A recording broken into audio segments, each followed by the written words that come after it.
خاتم النبیین اور الہدی المحجلین الاولین والآخرین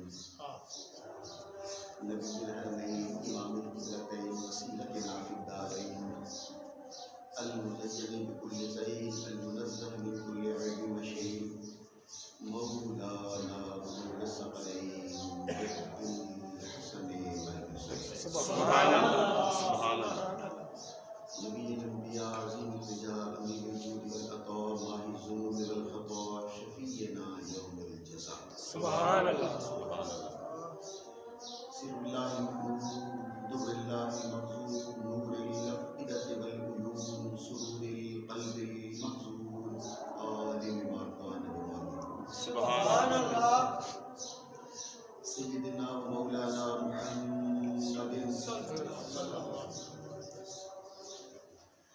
المبعوث رحمة للعالمين أما بعد فأعوذ بالله من الشيطان الرجيم بسم الله الرحمن الرحيم تلك الجنة التي نورث من عبادنا من كان تقيا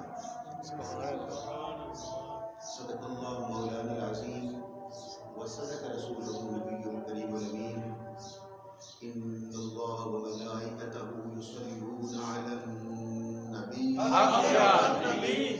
يا أيها الذين آمنوا صلوا عليه وسلموا تسليما الصلاة والسلام عليك يا سيدي يا رسول الله وعلى آلك وأصحابك يا سيدي يا الصلاة والسلام عليك يا سيدي يا رسول الله وعلى آلك وأصحابك يا سيدي يا رسول الله الصلاة والسلام عليك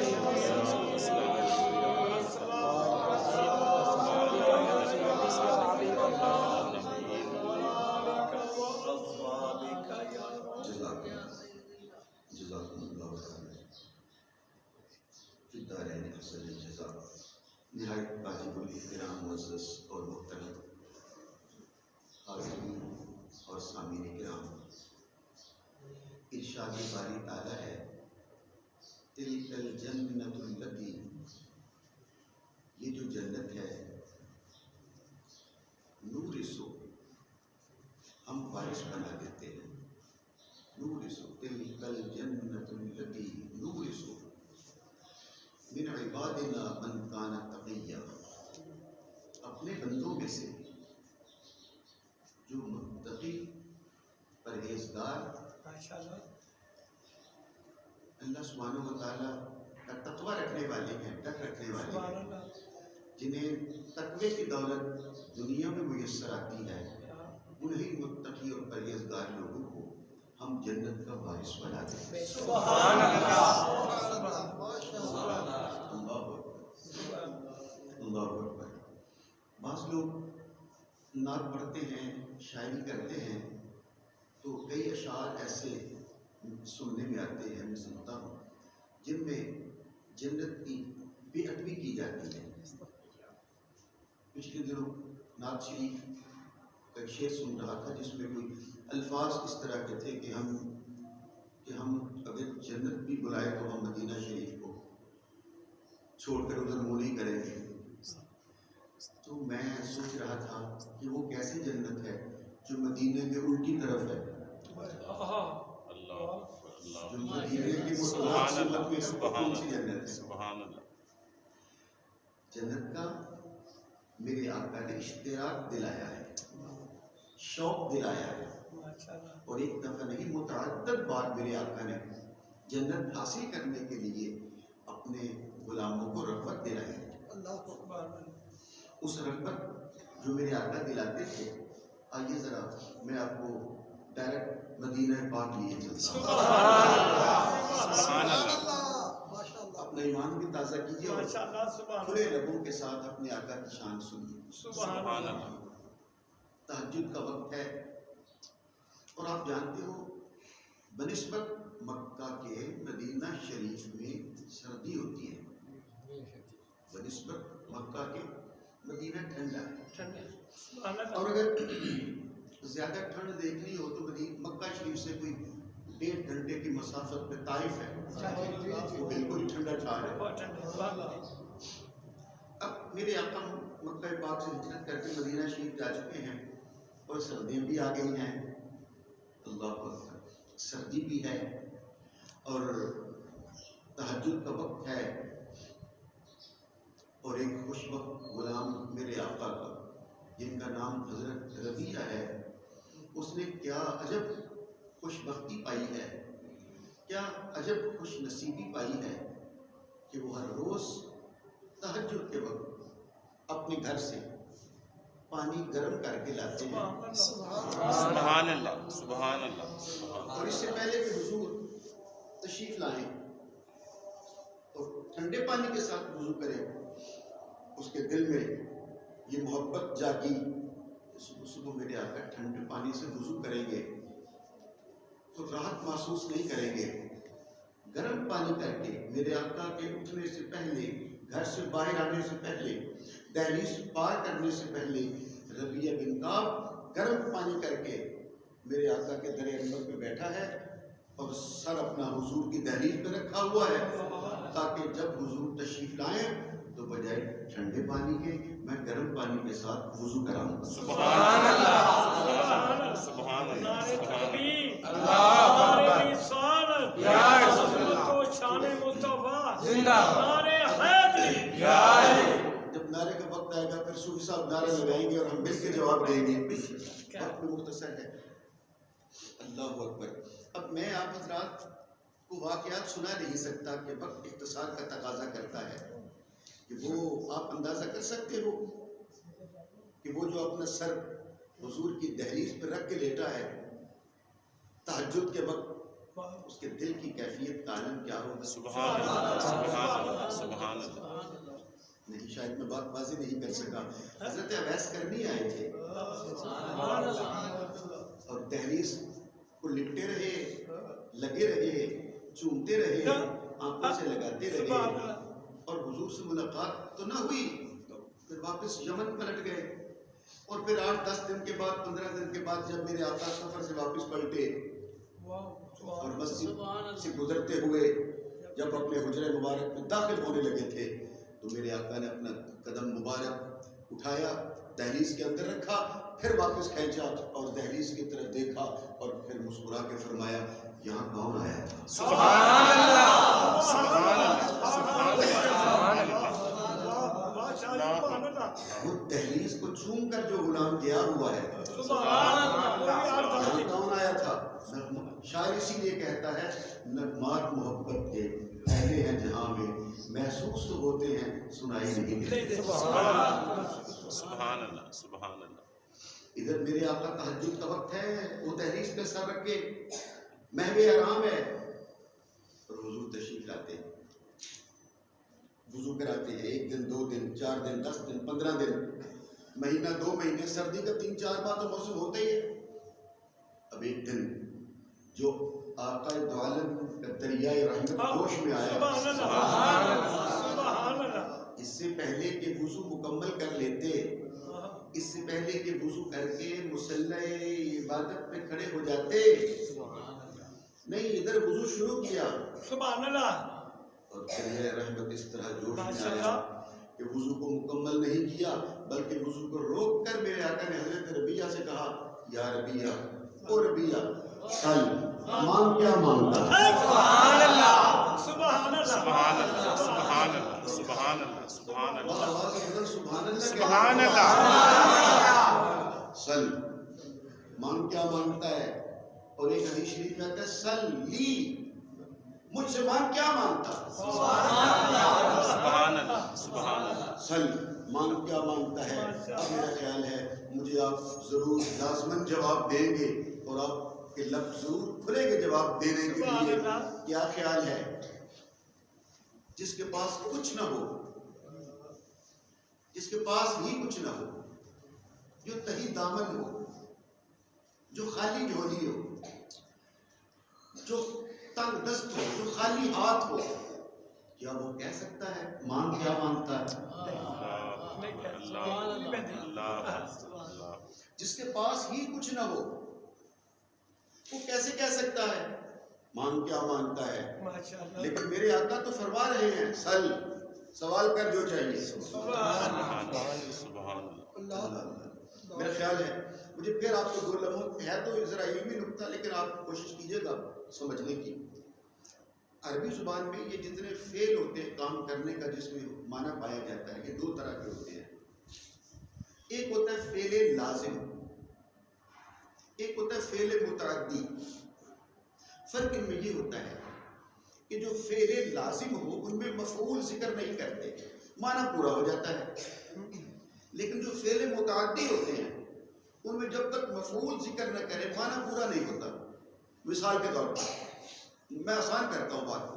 مثال کے طور پر ایک فعل ہے سونا، جو سوتے ہیں، نوم، سونا. اگر کوئی کہے میں سویا تو مفعول کی ضرورت نہیں ہے کہ پوچھا جائے کیا سویا. سونا تو سونا ہی ہوتا ہے. کوئی کہے میں رویا تو اس پر یہ مفعول کی ضرورت نہیں ہے کہ رویا کیا رویا. رونا تو رونا ہی ہوتا ہے. لیکن اگر کوئی کہے میں نے کھایا تو سوال پیدا ہوگا کیا کھایا. میں نے پیا آگے مفعول کی ضرورت ہوگی کیا پیا. پانی پیا، دودھ پیا، شہد پیا، شربت پیا، روح افزا پیا. سمجھ آ رہی ہے؟ 2 طرح کے فعل ہوتے ہیں، لازم اور متعدی. جو فعل لازم ہو ان کے لیے مفعول کی ضرورت نہیں ہوتی. لیکن جو فعل متعدی ہو ان کے لیے مفعول ذکر کیا جاتا ہے. مفعول کی مختلف اقسام ہوتی ہیں. ان کے لیے مفعول ذکر کیا جائے تب معنی پورا ہوتا ہے. خالی مفعول ذکر نہ کیا جائے تو معنی پورا نہیں ہوتا. کوئی کہے میں نے پیا تو میری بات پوری نہیں ہو سکی جب تک میں یہ نہ بتلاؤں کہ کیا پیا، کتنا پیا. کیا پیا، کتنا پیا، یہ 2 چیزیں. ٹھیک ہے نا. بس اب میں آپ کو لے آیا اس منزل پر. میری سرکار نے کہا سل، مانگ، کیا مانگتا ہے. یہ فعل متعدی ہے، مانگ. لیکن آگے یہ نہیں فرمایا کیا، مفعول ذکر نہیں کیا. جب تک مفعول ذکر نہ کیا جائے معنی پورا نہیں ہوتا. تو مفسرین کرام فرماتے ہیں یاد رکھیے جب فعل متعدی ذکر کیا جائے لیکن اس کے ساتھ مفعول بہی ذکر نہ کیا جائے تو اس فعل میں اطلاق پایا جاتا ہے، وہ مطلق ہو جاتا ہے. یعنی کہنے والا مطلق کہہ رہا ہے کہ میں نے مفعول ذکر نہیں کیا لیکن فعل متعدی ذکر کیا ہے. اس کا معنی یہ ہے سل، مانگ، کیا مانگتا ہے. مجھے یہ کہنے کی ضرورت نہیں ہے کہ یہ مانگ، یہ نہ مانگ، اتنا مانگ، اتنا نہ مانگ، اب مانگ، فلاں وقت نہ مانگ. نہیں، جب مطلق کا مانگ تو اس کا مطلب یہ ہوگا جو چاہے مانگ، جتنا چاہے مانگ. تو مانگنے میں دیر نہیں کرے گا، میں دینے میں دیر نہیں کرے گا.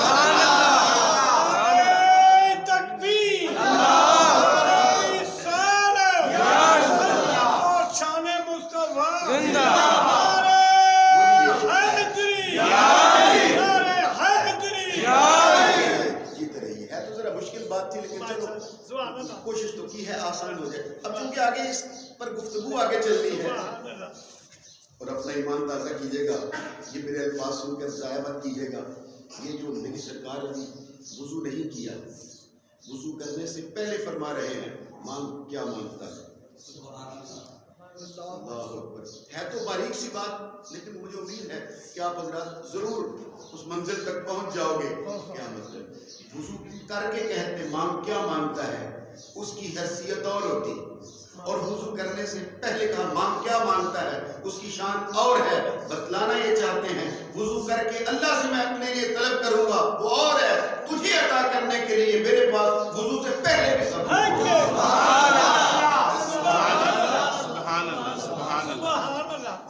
دامن بھرنے کے لیے وضو سے پہلے بھی میں عطا کر سکتا ہوں. مانگ، کیا مانگتا ہے. سل، جو چاہے مانگ، جتنا چاہے مانگ. یعنی مطلق افراد میں بھی صفات میں بھی جو چاہے مانگ، جتنا چاہے مانگ. جو چاہے مانگ، جتنا چاہے مانگ، جب چاہے مانگ اور جیسے چاہے مانگ. اور پھر یاد رکھیے گا مانگنے والا وہ مانگتا ہے اپنی طلب کے ساتھ. کوئی مانگتا ہے حسب ضرورت، کوئی مانگتا ہے اپنے انداز کے ساتھ، کوئی مانگتا ہے عند المحبت. اپنے اپنے مانگنے کا انداز ہوتا ہے. کوئی محبت سے مانگ لیتا ہے، کوئی ضرورت سے مانگ لیتا ہے. اور یہ وہ بارگاہ ہے جہاں سے خالی کوئی نہیں جاتا. لمبی بات نہ ہو جائے، میں اشارہ بس کر دیتا ہوں.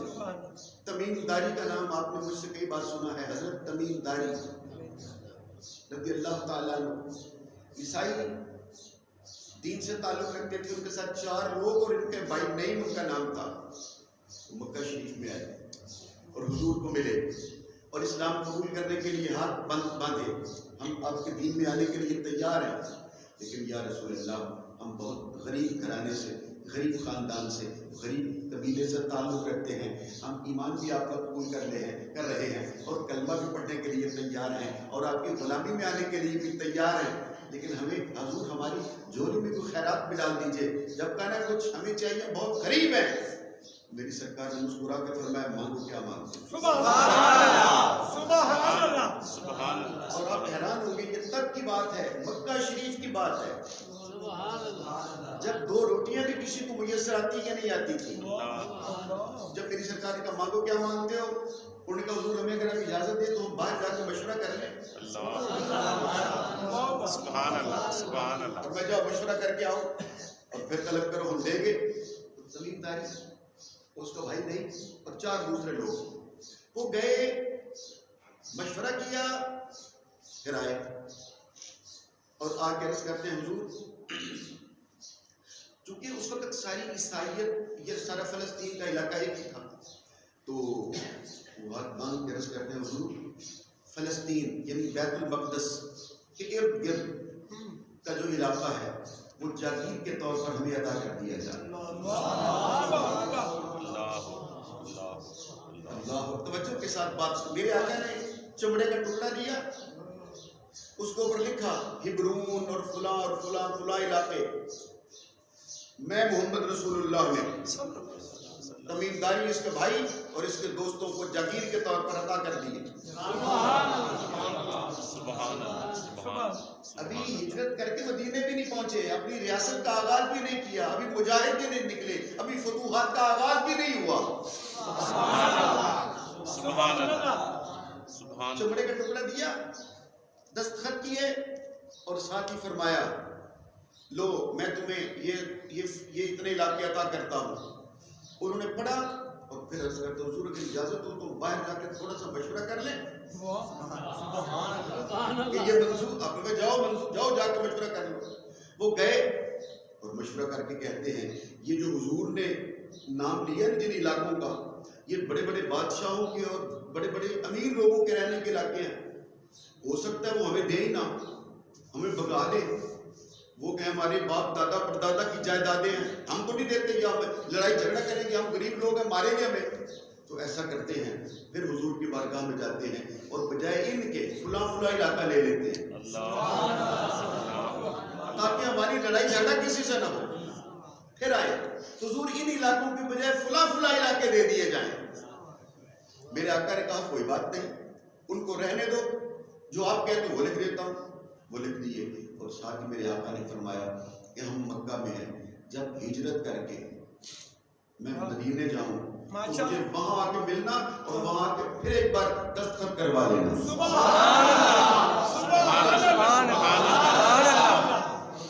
یہاں جب مکے میں سند دی تھی، یعنی انتقال نامہ ان کے نام کیا تھا، تو نیچے گواہوں کے طور پر عباس بن عبد المطلب اور شاید حمزہ بن عبد المطلب کے نام لکھے تھے. اور جب مدینہ شریف پھر حضور ہجرت کر کے مدینے آ گئے، یہ بھی مدینے پہنچے. اللہ اکبر، اللہ اکبر. اور یہاں میرے آقا کی خدمت میں اپنی سند پیش کی. میرے آقا نے نیچے 2-3 لائنیں اور تحریر کی. کیا آپ نے فرمایا میں محمد رسول اللہ نے یہ علاقے ان 6 لوگوں کو دے دیے، اور صرف ان کو نہیں دیے، تا قیامت ان کی اولادوں کو بھی دے دیے. نیچے گواہوں کے طور پر حضرت صدیق اکبر، فاروق اعظم، عثمان غنی، مولا علی شیر خدا کے نام لکھے. ایک بار محبت سے کہیے تو اللہ اکبر، اللہ، جنہیں میرے آقا نے بادشاہت دے دی. آپ حیران ہو گئے یہ بات سن کر کہ بجائے وہاں جا کر وہ جاگیردارانہ طور پر زندگی گزارنے کے، آپ حیران ہوں گے یہ بات سن کر کہ تمیم داری ساری زندگی مدینے میں رہا اور غلام بن کر رہا. سبحان اللہ سبحان اللہ سبحان اللہ. میرے آقا گھر سے دیکھا پردہ ہٹا کے مسجد میں روشنی ہو رہی تھی، مسجد نبوی شریف. حضور نے پردہ ہٹا کے دیکھا، مسجد کو روشن دیکھا. حضور آئے، حضرت بلال کو بلایا. یہ دیا کس نے جلایا ہے؟ کیونکہ اس سے پہلے مسجد میں دیا جلانے کا رواج نہیں تھا. بلاؤ سب. حضرت بلال کھڑے ہوئے آواز دی، سب غلام جمع ہو جاؤ، آقا بلا رہے ہیں. سب لوگ جمع ہوئے. لوگ حیران تھے کہ عشاء کی نماز میں بھی وقت باقی ہے، جلدی کیوں بلا لیا گیا ہے؟ مسجد بھر گئی. میرے آقا نے کھڑے ہو کر فرمایا، بولو یہ دیا کس نے جلایا ہے؟ وہ حضرت تمیم داری کھڑے ہوئے، ہاتھ باندھ کر کرتے، حضور اگر یہ مجھ سے غلطی ہو گئی ہے تو مجھے معاف کر دیجئے، یہ میں نے جلایا ہے. میری سرکار نے فرمایا کوئی غلطی نہیں ہوئی، بس میں تجھے پوچھنا چاہتا ہوں کیوں جلایا؟ وہ کہتا ہے حضور میں گھر گیا تو اندھیرا تھا، میں نے دیا جلایا تو مجھے خیال آیا کہ میں اللہ کے گھر سے مغرب کی نماز پڑھ کے آیا ہوں، وہاں تو اندھیرا تھا اور میرے گھر میں یہ دیا جل رہا ہے، روشنی ہو رہی ہے. تو حضور میں نے وہ اپنے گھر سے دیا اٹھایا اور مسجد میں لا کے رکھ دیا کہ میرے گھر کی خیر ہے، اللہ کا گھر روشن ہونا چاہیے. سبحان اللہ سبحان اللہ. اب وہ صحابہ اکرام بھی آپ کی طرح سبحان اللہ کہہ رہے تھے. ماشاءاللہ. میری سرکار خوش ہوئی، کہا تمیم داری تو نے غلطی نہیں کی، میں تیرے اس عمل پہ راضی ہوں، تیرے اس فعل پہ راضی ہوں اور تجھے خوشخبری دیتا ہوں کہ تو نے صرف مسجد کو روشن نہیں کیا، تو نے اپنی قبر کو بھی روشن کر لیا.